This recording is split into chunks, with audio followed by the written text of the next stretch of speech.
26. Yo, today is Friday, and on Fridays we got raw vlogs. Raw vlogs are recorded live in front of a steering wheel on my way to getting my Friday morning coffee delivered straight from the camera to you, raw and uncooked. If you're unfamiliar with the channel, I'm Alan. This is the MTB ALAN channel.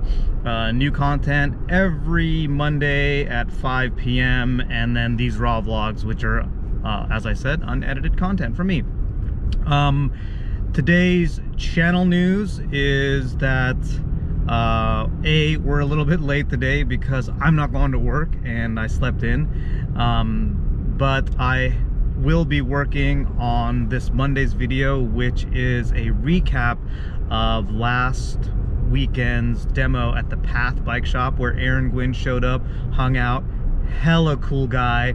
And I don't know if you remember from raw vlog number 25 where I promised you that Aaron Gwin was gonna sing. He does sing, so I technically wasn't wrong.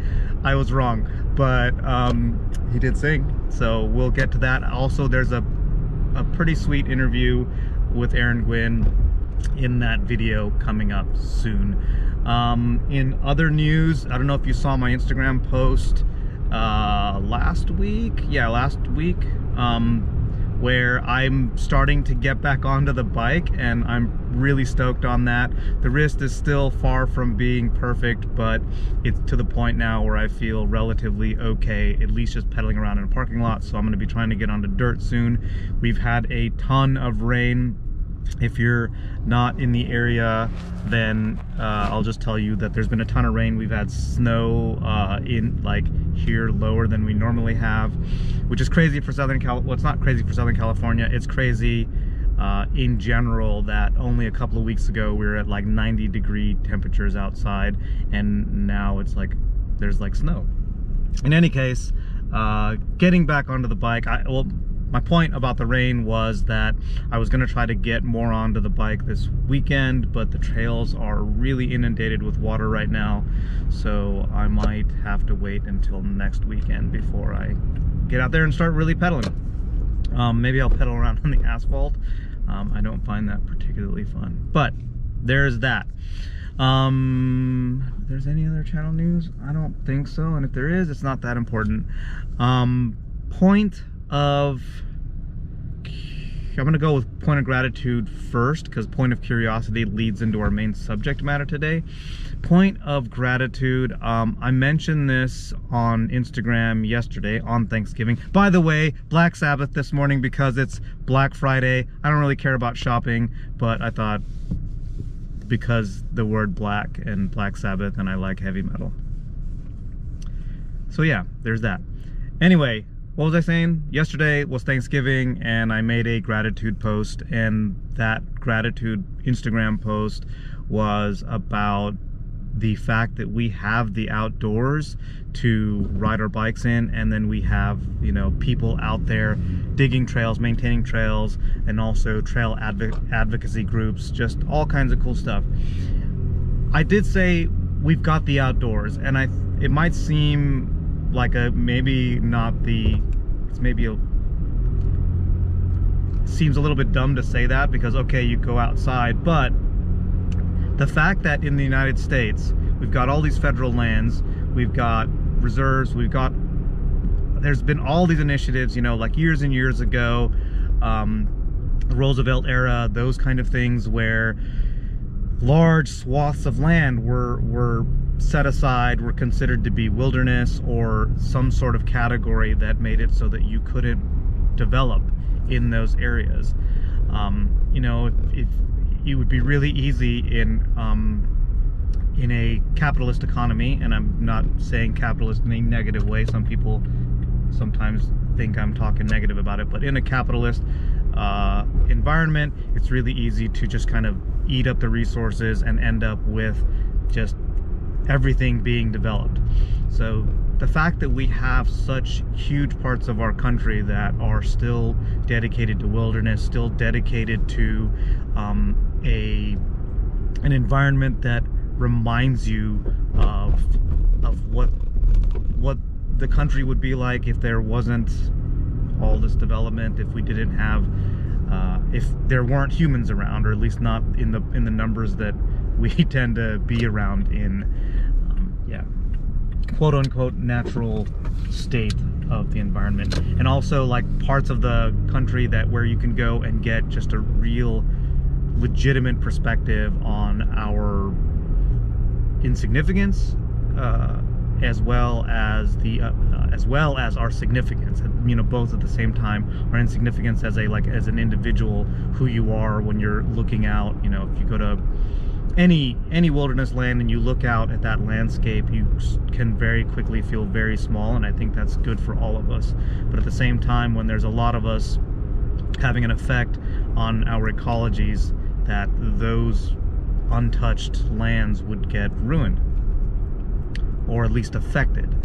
So yeah, I'm really grateful for that, and then I'm grateful for the ability to go and explore those lands, because that's kind of like the flip side of wilderness areas.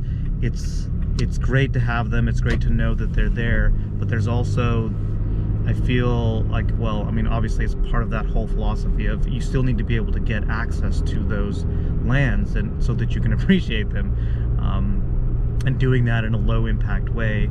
And as we mountain bikers know, mountain bike trails can be some of the most low impact ways of getting out into those wilderness areas, or not necessarily wilderness areas because there's still bicycle rules and stuff, but trails get you out there and you can experience these wilderness areas in a way that doesn't impact them heavily or much at all. So yeah, big old gratitude for that. Point of curiosity. So this gets into what we're just talking about, where illegal trails, right? Or poaching trails, or, you know, some people call them off-menu trails.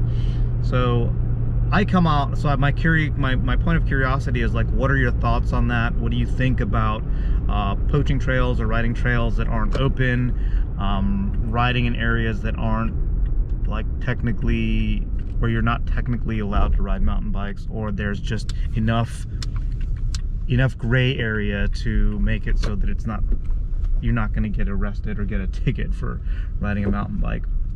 I have my thoughts on this.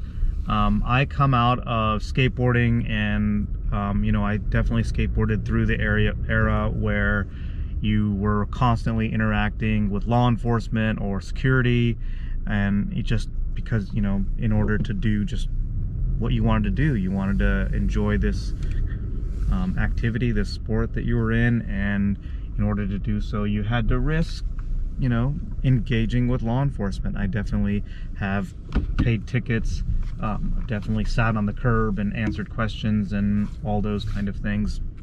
What I think is interesting is, well, what I'm curious about is what your thoughts are on those kind of things in regards to mountain biking. And, you know, has mountain biking ever seen an era like, kind of like the 90s in skateboarding, where there weren't skate parks, there were, you know, and then the place where you had to skate was generally in urban or suburban areas, and as a result you were, you know, riding on private property, or, you know, just city property, and then, you know, people felt like you were ruining stuff, and there was a lot of conflict there. And it wasn't until later where you had, I don't know, like more advocacy groups, but also just you had like communities that were putting in skate parks and making a place for skaters to go. And have we seen that in mountain biking? I haven't been in the mountain biking community long enough, so if you have any stories or have any information on that, I'd love to know about it.